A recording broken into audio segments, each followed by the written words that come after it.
Thank you so much for watching. I'm really excited to make this video. It's going to be about the time that I spent working and traveling in Japan. I used Sichuan Airlines, which was basically just the cheapest flight. It's a Chinese airline, so I had a transfer through Sichuan, Chengdu in China. Japan is just such an unbelievable country. I think it's a country that has a very unique culture, and that's why it's drawn a lot of foreigners to the country in recent years. Firstly, I'm going to talk about Tokyo because, Tokyo is just like a really big, busy city. It doesn't have any traditional buildings because they were all bombed, I believe, during World War II, which is really sad. Tokyo is basically just like a concrete utopia. However, I feel like Tokyo is the kind of city where you can find anything and everyone, and there's a lot of different fun activities to do. It is really expensive though, so I don't recommend spending a long time in Tokyo. I literally spent just like a few days there to get to know the vibe of the city. One thing I will say though is that it is unbelievable how spatially aware and how considerate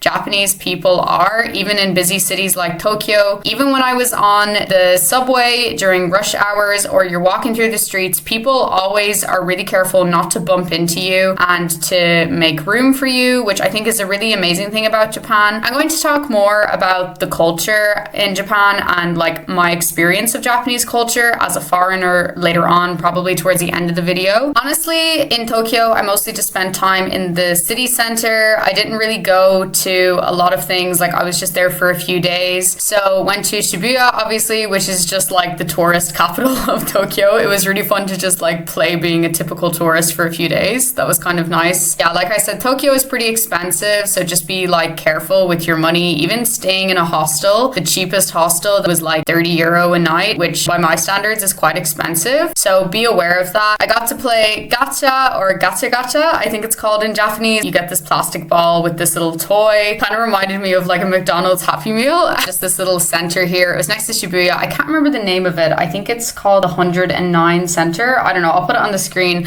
But yeah, just all this really cool art on the walls. And you can go up to the top and they have like a rooftop bar and a lot of anime and manga stores. The rooftop bar, you can get a really good view of Shibuya. This was my first time having sushi in Japan, which was actually in like a really small local restaurant in Yokohama, which is really close to Tokyo, and that was super nice. 和製英語じゃないけどなんだろう、なんかありましたよね、なんかそういうのいっぱい。なんか日本得意すぎて、もう出汁っていう。Also some shots of all of the tofu variety, and honestly just by looking at this shelf it made me want to stay in Japan longer because I'm obsessed with tofu. This is also my first time trying natto. So natto, it's like a fermented soybean which is really popular amongst Japanese people. I still don't really know if I like it or not. I kind of have a love-hate relationship with it. I feel like Japanese cuisine is amazing. I love Japanese food and it's so diverse in like tastes and textures, but I guess for Western people it can be a bit strange because there's a lot of fermented foods, but a lot of the foods in Japan are fermented, which is really healthy and good for your stomach, and I really felt that being in Japan. My stomach felt so much better than it did before, which is so funny. A lot of the foods contain a lot of seafood ingredients and have a flavor that's called umami, so this tastes really good, but it's just a bit foreign and different for Westerners, so that takes a little bit of getting used to.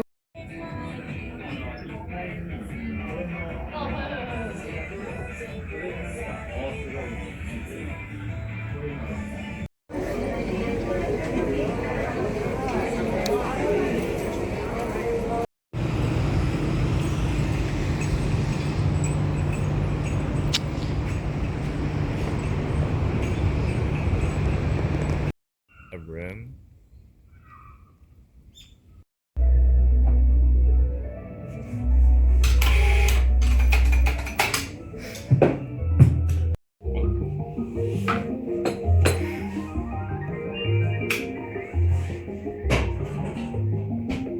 After spending time in Tokyo, I decided to go somewhere a little bit local to get an Airbnb to do my work. And obviously Tokyo is way too expensive for that. So I headed to Saitama. Saitama is a prefecture next to Tokyo, and I stayed in this local place called Matoba just for a few days to do some tutoring and get some work done, which was really nice, just kind of like a residential area. And after I finished my tutoring and my work, I headed to Kawagoe, and Kawagoe is so cute. If you're going to Tokyo, Tokyo, I really recommend taking even just like a day or 2 days out for this adorable city. I felt like it was quite touristy, but more touristy amongst local Japanese people. I went there on a day that was a national holiday, so you know, it was mostly just local Japanese people out for the day. I'm not even going to attempt to say it in Japanese because I'll just butcher the pronunciation, so I'll put it on the screen. And it's all like old-fashioned wooden Japanese architecture, and yeah, it's just so beautiful. There's also a lot of people that are wearing kimonos, and there's a lot of shrines there, a lot of traditional clothes, and a lot of traditional buildings.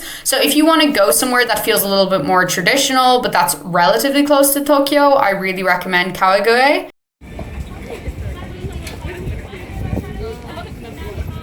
There's also these fortune messages that you can get from these boxes in the shrines. I think you just put like a few hundred yen or something in the box and then you can take one. Obviously, it was written in this like archaic Japanese, and my Japanese friend kindly tried to translate it for me and it was really cute. But yeah, I really recommend these shrines. Obviously, you're going to find shrines all over Japan, but I felt like Kagawa was quite special because, as I mentioned, a lot of local people were wearing kimonos and were clearly like really passionate about the local culture, so it was really nice to see that and be in that environment.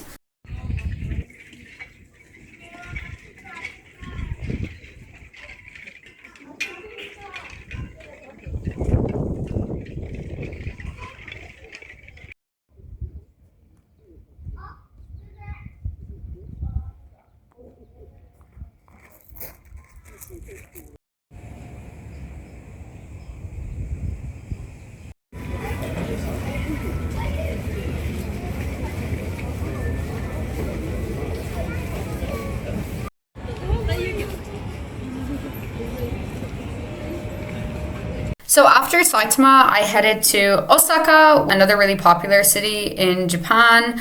I think that Osaka is really fun and there's a lot to do there. I mean, it's kind of a different vibe to Tokyo. It's another busy city, but I feel like people are a little bit more chill and a bit less hectic. People also tend to cycle a lot in Osaka. There's a mix of traditional buildings and also modern buildings. And then I also stayed in an Airbnb that was sort of like a traditional Japanese house, and they even had like a kotatsu little table you see here covered by the blanket, and they had traditional Japanese futons, and that was a really nice experience tutoring there for a few days. So I mean, Osaka is a big city and there's a lot that you can see. Dotonbori is kind of like the most popular district amongst foreigners, I guess. It's just like this huge mall kind of thing with like a lot of places to eat, street food, to try takoyaki, which is a popular Japanese street food. It's basically like fried squid. It's really, really popular and a lot of people love it. But as I mentioned before, I'm not great with seafood, so I did try it.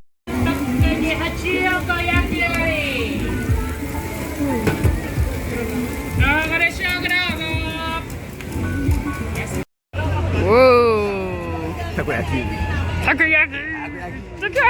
I was also lucky enough to be able to meet up for a couple of days with one of my really good students and friends. He showed me a lot of cool local places because he's from a city close by to Osaka.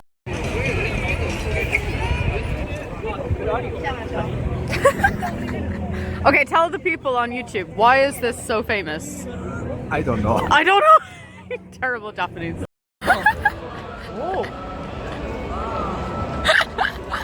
There's also this adorable Hosen, I think it's called Hosenji Temple, which I went to at nighttime, and that's close to Dotonbori.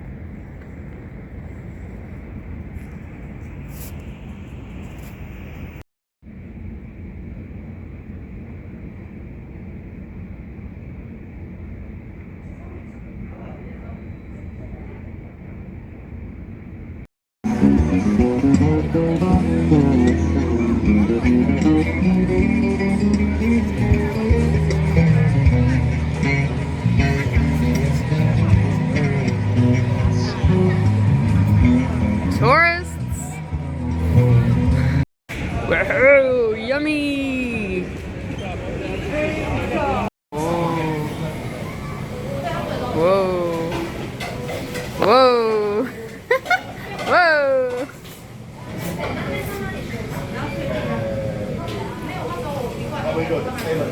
I'm trying for the YouTube channel.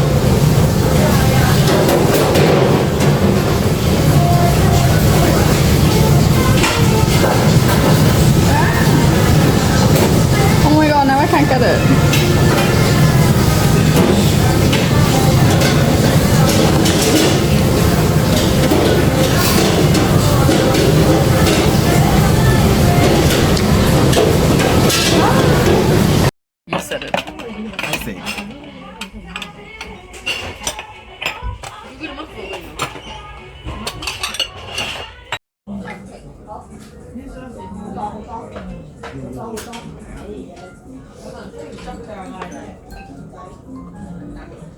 So embarrassing.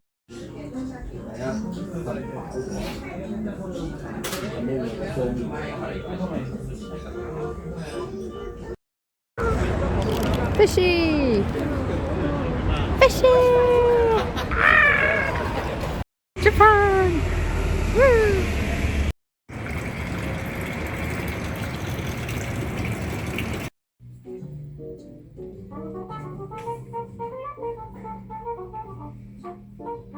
Some other highlights included going to this Japanese cat cafe, which was really nice. I actually made a short about this, but the editing was like really, really bad. So I'm going to talk about it again here. So the difference with the Japanese cat cafes in comparison to European countries anyway, are that it's not actually a cafe per se. Like you don't get food or drink. You literally just sit down on the floor and interact with the cats and just hang out with them for as long as you want, which I think is so nice because your focus is just entirely on the cats, and the cats are really friendly because obviously all your focus is on them, so they seem to really like people and they seem to be really well taken care of, which made me really happy to see. So yeah, it was a really nice setting. I'm really grateful to my friend and student for showing me this cat cafe. I'm going to put the name up on the screen, but it was in sort of a suburb of Osaka. Actually, I think it's even like a city close by to Osaka, but my friend brought me there, so I'm actually not sure where it is exactly. Another highlight was going to Team Lab. So Team Lab is sort of like this popular museum. I think it's in other countries as well as Japan, where engineers and artists work together to create this interactive art, which I think this one was outdoors, but there's other ones that are inside. The one that's really famous is actually in Tokyo, and I'm really annoyed with myself that I didn't go there because I've heard really good things about it. So if you go to Tokyo, definitely check the one out there. But we went to this one in Osaka, which was outdoors and kind of like a botanical garden theme, just with all these light projections. And yeah, it was beautiful. It was a really fun experience. And some of the exhibits are super interactive and you can like run through them. It's just kind of like a playground for adults in a way, I would say.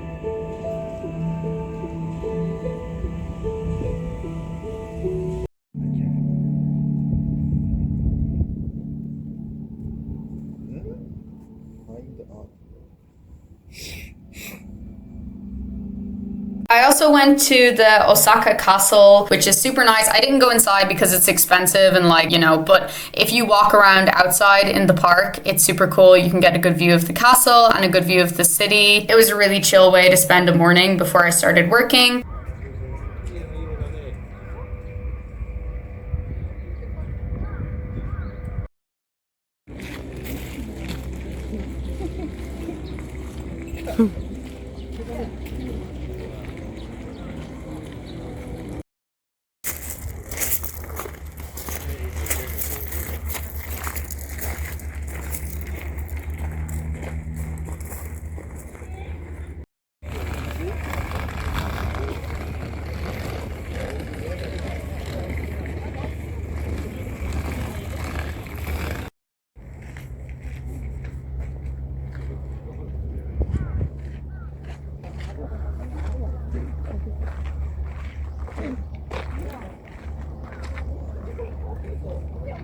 I also went to the Osaka Museum of History, which I highly recommend. Even if you're not big into museums, I think that it's really worth going to this one. And it didn't cost that much. It was just like a few $100 yen. So yeah, I think it's worth it. And again, you can also get a good view of the city from the Museum of History.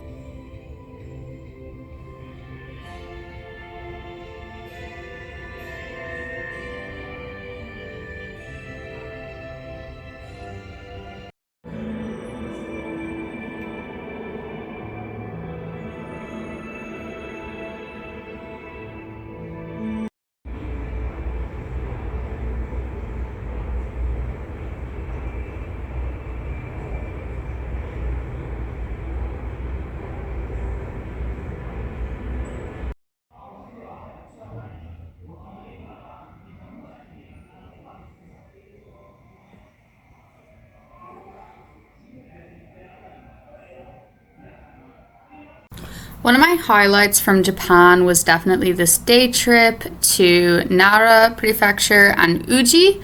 Uji is a small city that's in Kyoto Prefecture. I unfortunately didn't have a chance to go to Kyoto, which is kind of one of the popular cities for temples and older buildings in Japan. But I did get to go to Uji for half a day, and I think you could definitely spend longer in Nara and Uji, but I just went for a day trip. So these are the infamous Nara deer in Nara Park, and they're kind of infamous because they literally I don't want to say attack people, but they're kind of intense. Like, you're gonna see the video of them kind of like grabbing at me, especially if you buy some cookies from the sellers there or some food to feed them.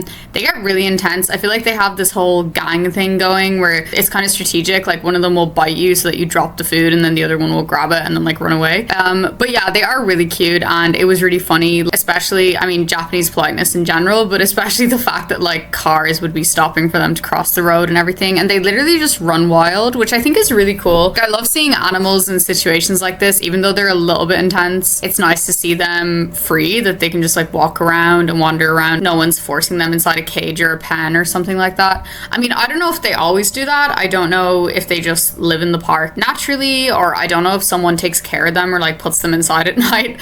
But yeah, such a good experience. Like, highly recommend if you're in Osaka or Kyoto to go to Nara, even if it's just for a day trip.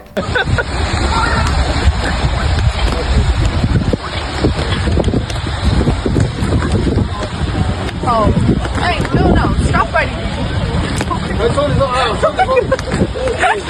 They're biting my ass.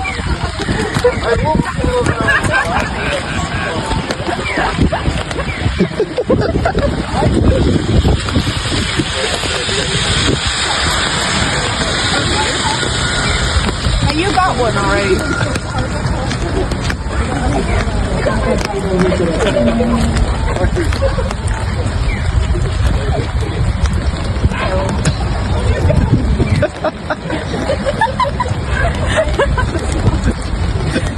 You're biting my ass.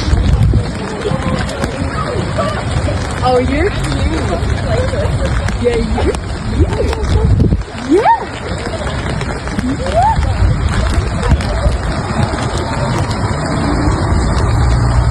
Oh, hi.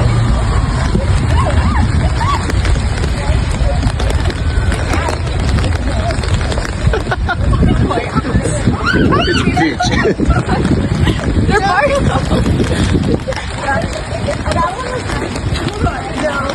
Watch it.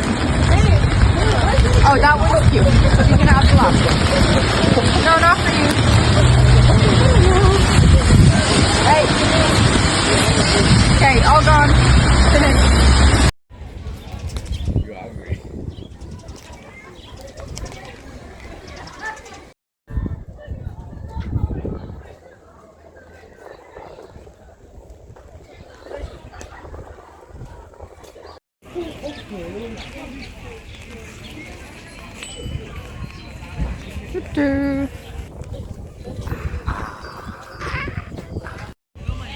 Whoa.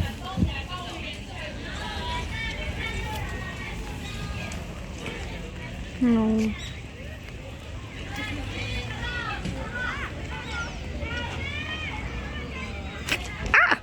Another highlight was Todaji Temple, if I'm pronouncing that correctly, I'm not sure.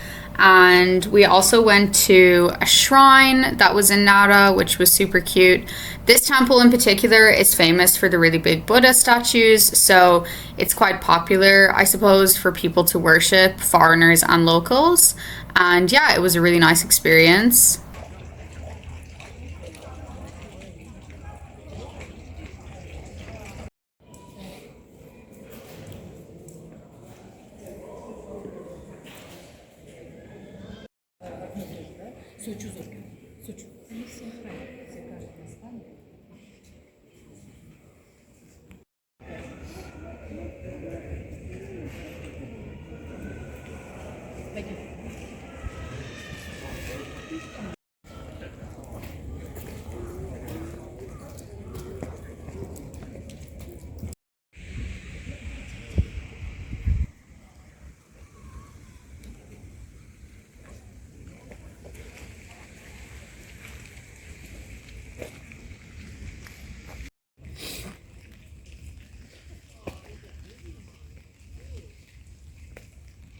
Like I mentioned earlier in the video, a lot of shrines have these little fortune telling activities where you can pick up a piece of paper that tells you your fortune or something. And this one had a super cool one that my friend slash student showed me, where you put like a piece of paper on the ice and then you wait until the ice melts and then it shows you the fortune. So I thought that was pretty cool.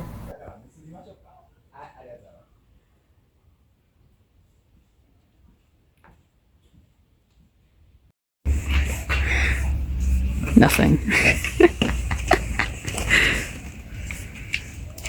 Whoa! That's really cool. Oh, good fortune. Good fortune? Yeah, good fortune.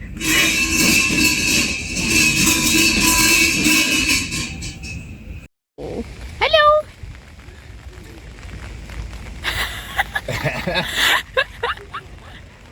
Like, see me, I'm here. For the second half of the day, we got the train to Uji, like I mentioned, which is in Kyoto Prefecture. And yeah, when you first get off the train, you just see this cute little village. Well, I suppose it's more like a town. And this bridge is apparently the second oldest bridge in Japan. I was told that by a few people, so I don't know, kind of a random fact, but I thought that was sort of cool. I really like the color palette of Uji, like the dark water and the gray stones and statues and the sort of like traditional Japanese architecture, a lot of dark foresty nature as well. They also have a few UNESCO World Heritage Sites, which we went to, but the highlight of Uji was definitely the matcha making class that we did. Uji is kind of like the matcha center of Japan, as far as I know. I believe it's Uji and Shizuoka, the prefecture where Mount Fuji is located. Unfortunately, I did not have a chance to go there. I would love to go there in the future. I'm a matcha fiend. I love matcha so much. I'm literally addicted to it, and even more so after visiting Japan. So it was really cool to get to make the matcha and to see how it's produced. Yay! ゆっくり待つ方がね、疲れるんですけどね。はい。なんかトレーニングしてるような感じですよね。あ、でもすごいいい感じですね。で、片方だけじゃなくて。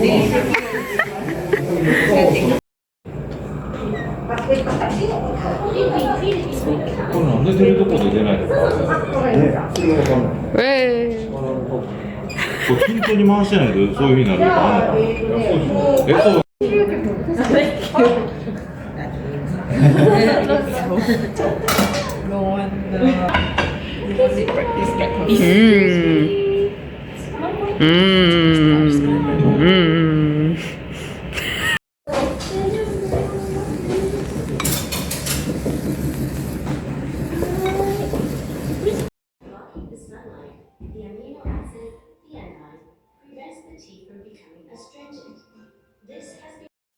More traditional and they used more stones like that.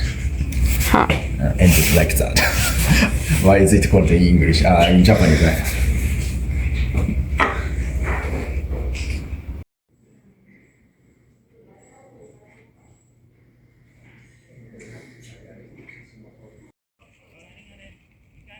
House? I'm weak. Yeah, come on. Oh, do it again. Take a better one. Okay, take a better one. Okay.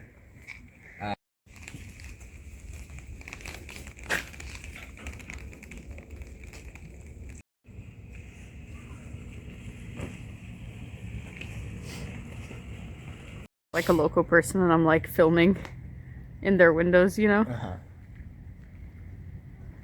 Oh, look at this guy.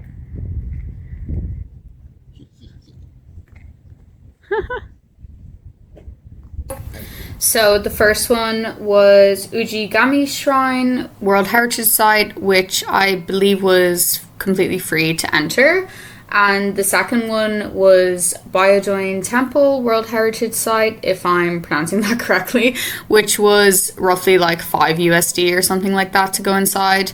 But it's genuinely worth it. Most temples in Japan, you don't have to pay to go inside, but because it's a World Heritage Site and it's really touristy, I guess you have to pay for that reason. They also have a museum inside that was really cool, but I wasn't allowed to film in there. And I'm also so glad we went inside because we got to see the most adorable Shiba dogs.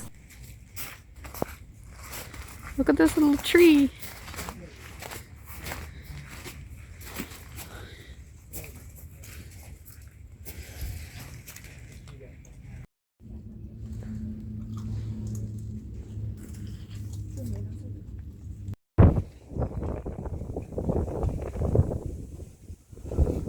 It's like the matcha capital of Japan.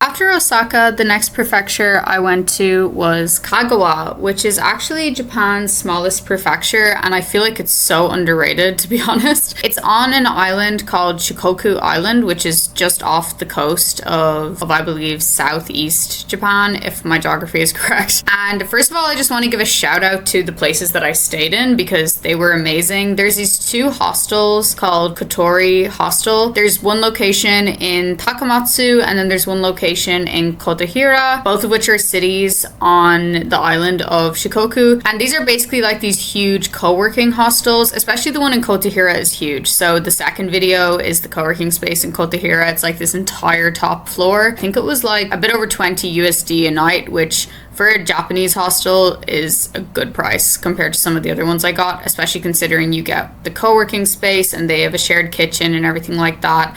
And also the beds were so big and really comfortable. So firstly, I went to Takamatsu, which is a port city in Kagawa Prefecture. And like I mentioned, I stayed at that hostel, a few castles and a few different places to go. I think the coolest thing is that it's right by the port. So if you want to go to the small islands off the coast of Shikoku, like Naoshima or Teshima, I only went to Naoshima, unfortunately. You can do so really easily from Takamatsu. So I think Takamatsu is a really good base to have if you're working like I was, or if you just want to hang out.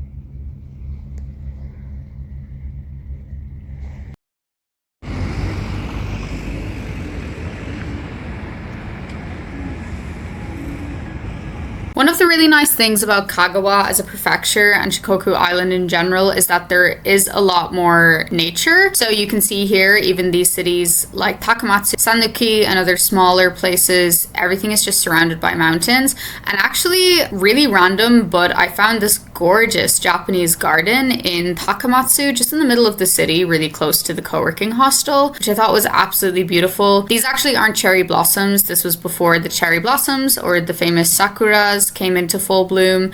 I believe that these are plum trees and apricot trees. But yeah, just this gorgeous little garden. It was so nice. I spent like an afternoon walking around there before work and it was just so calming and peaceful. I was basically meditating in there, and there were a lot of local people there and some people even wearing kimonos and things like that. So I don't know if it's more of a traditional area or they were just wearing them. And they also have a lot of fish and some other animals. Just one of those really wholesome places where I felt like it was kind of a nice moment to take a break and reflect and meditate and just feel grateful for this beautiful place that I was in. Because I think sometimes when you're on the go constantly, especially if you're working while you're traveling, sometimes you forget, you forget to just like take a moment to breathe in the natural beauty and to feel really grateful.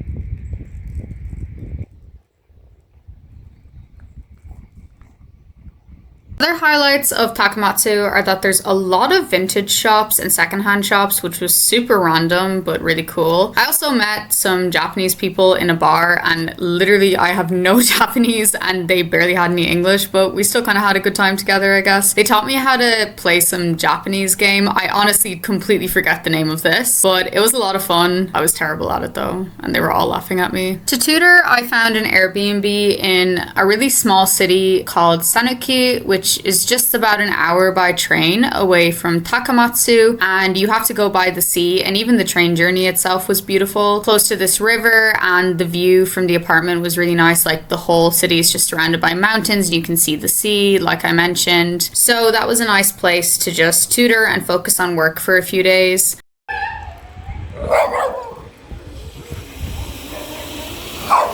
And without a doubt, my highlight of Kagawa was going to Naoshima. So Naoshima is known in Japan for being sort of like an art museum on an island, which is difficult to explain, but you'll see it from the videos. So basically you get the ferry there from the Takamatsu port. I think it took, I don't know, an hour and 30 minutes or something. It wasn't too long. And basically this island has a lot of different modern art. Now, I love art, but in general, I'm not big into modern art or abstract art, but it was still really cool to get to appreciate. And the views from Naoshima were absolutely beautiful. I'm just going to put some videos here so you can see, but yeah, I rented a bike from one of the bike stores there and just drove it around the island for the day. I remember I was completely exhausted that day because I got up really early to go to the island, and then that night I was tutoring. So yeah, I was exhausted, but it was totally worth it. And yeah, a lot of modern art, especially by a famous Japanese artist. And as you cycle around the island, I think it's cool because some parts of the island have this dark green color palette. It kind of reminds me of Uji, traditional Japanese architecture.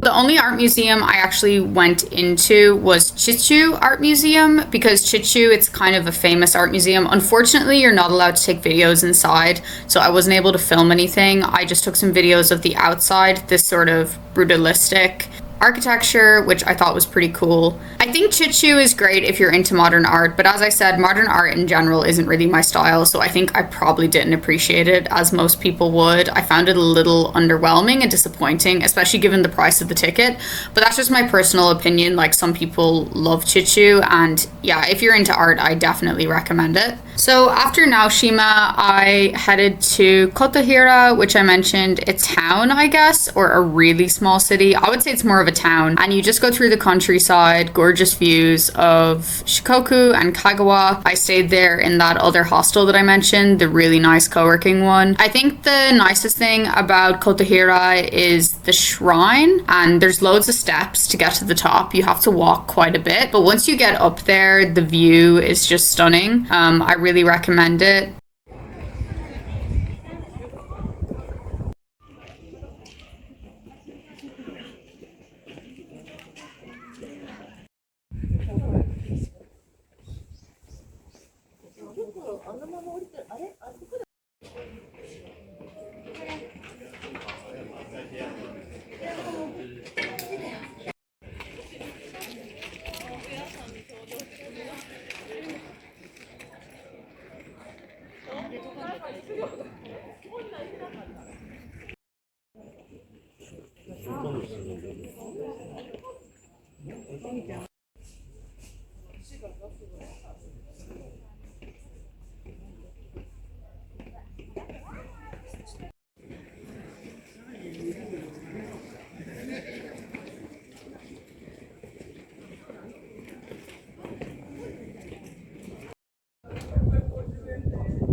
Kotahira also has a beautiful theater. Unfortunately, it was closed when I was there. There weren't any shows on, but if you're interested in theater, particularly the Japanese theater, Kabuki, I'm pretty sure it's called, you might want to check it out. However, I was kind of glad that I walked up the hill to see the theater, even though it was closed, because I found this cute little forest walk and I just went on a wander through there, which was so peaceful and so calming.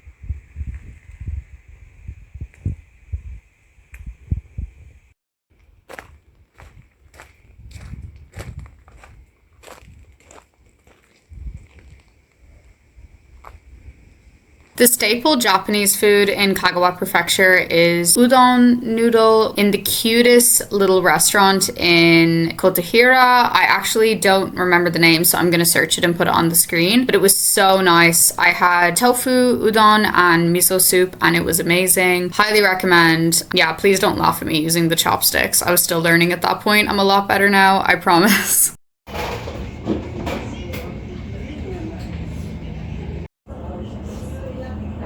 So last but not least, I got the bus from Takamatsu to Hiroshima Prefecture. And personally, Hiroshima was actually my favorite prefecture. Unfortunately, I didn't get to see any other cities outside of Hiroshima. Originally, I really wanted to go to Onomichi, but as I'm going to round up a little bit in my conclusion, Japan was quite expensive, actually more expensive than I was expecting, given my usual budget for traveling. So unfortunately, I kind of had to leave at that point. But if I had had more time, I would have loved to go to Onomichi or some other cities. Like, I know that there is an island close to Hiroshima, which with this beautiful shrine. I don't know, I've just seen a lot of pictures of it. But yeah, Hiroshima itself was amazing. I feel like this is a perfect city if you're interested in history, particularly the history of Japan and the atomic bomb. So it's kind of a sad visit at the same time, but it's really educational, and yeah, I highly recommend it. I personally think that it's a must-see. I mean, that's just my opinion, but yeah, it was really impactful. And just in general, I think it's a really nice city, even besides the history element. So I basically spent like a couple of days going to as many of the museums as I could. There's so many history museums there about the atomic bomb, so I would say maybe take them in small doses because some of them can be quite sad. The first one was an elementary school that was sadly bombed during the atomic bombing, so I went there first. And in the same day, I also went to the Peace Memorial Park and the atomic bomb dome and river, and I also went to the atomic bomb ruins exhibition hall. So all of these ones were free. The only one that I believe I had to pay for was the Peace Memorial Museum itself, which wasn't that expensive. It was a couple of dollars and you just had to book the tickets online. And there was also the Peace Memorial Hall for victims.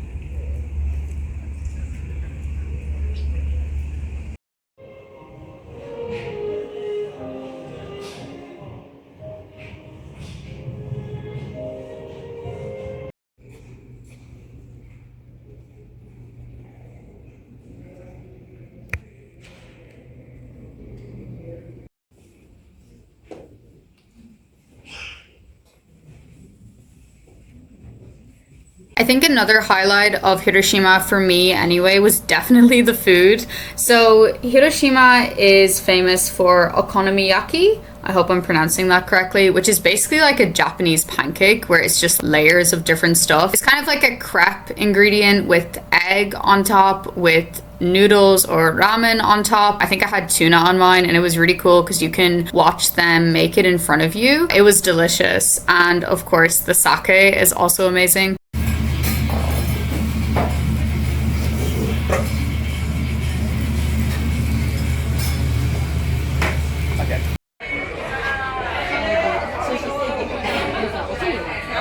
While I was in Japan, I only got the Shinkansen or the bullet train one time. I've actually had quite a lot of questions from people about this. I'm not sure if many people know this, but the Shinkansen tickets are really expensive.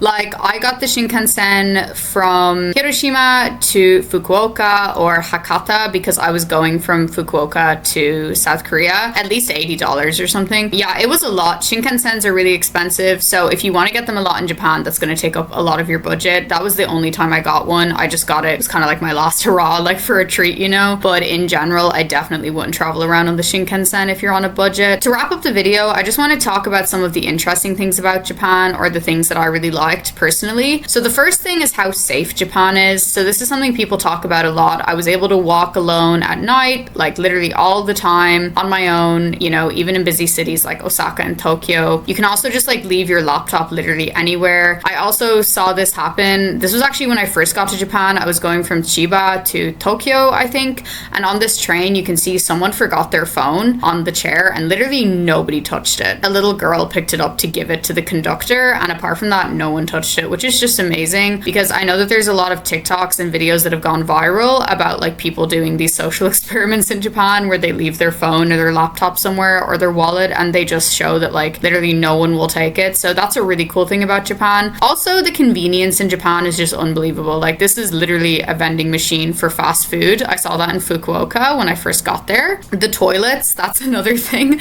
Japanese toilets are really cool. They have a lot of buttons on them. I also saw these in some other parts of Eastern Asia, like in South Korea, but they're not so common in South Korea. Just like some special toilets have them, but they're really commonplace in Japan. So they have a sound you can put on for privacy so no one can hear you. They have a bidet, they have a function to wash yourself, and even there's public toilets literally everywhere, and they're open all of the time and they're super clean. One thing I do want to mention is that groceries are really expensive in Japan. I found the same to be in South Korea as well. So I did cook from home a lot when I was in Airbnbs and things like that, but you can also, if you really needed to, live off of the convenience stores and like all of the takeaway places. One of the interesting things about Japan is that they do have certain restaurants that you can go to where they have like privacy coverings. So there's like these little windows that block you from the person next to you. This isn't every single restaurant in Japan. A lot of people have said that to me. People see videos of this and they think that that's just like every single restaurant. It's not every single restaurant. You can go to more social restaurants, but if you want to be alone or you want to have privacy with your friend or your group, you can go to those restaurants. Another great thing about Japan, like I just mentioned, is the convenience stores. And a lot of the convenience stores, there's places to sit, you can heat up your food, you can even like charge your phone, there's free Wi-Fi, there's so much, and the food is great in the convenience stores also. So I think that kind of sums up my time in Japan. Yeah, I really hope you enjoyed this video. I know that Japan has a very unique culture and it's a country a lot of people have become interested in, particularly in recent years. I can definitely understand why. If I'm being totally honest, I think Japan wouldn't be a place I would want to live. It was a great place for me to travel to and to experience such a different culture. It was very educational and eye-opening for me, and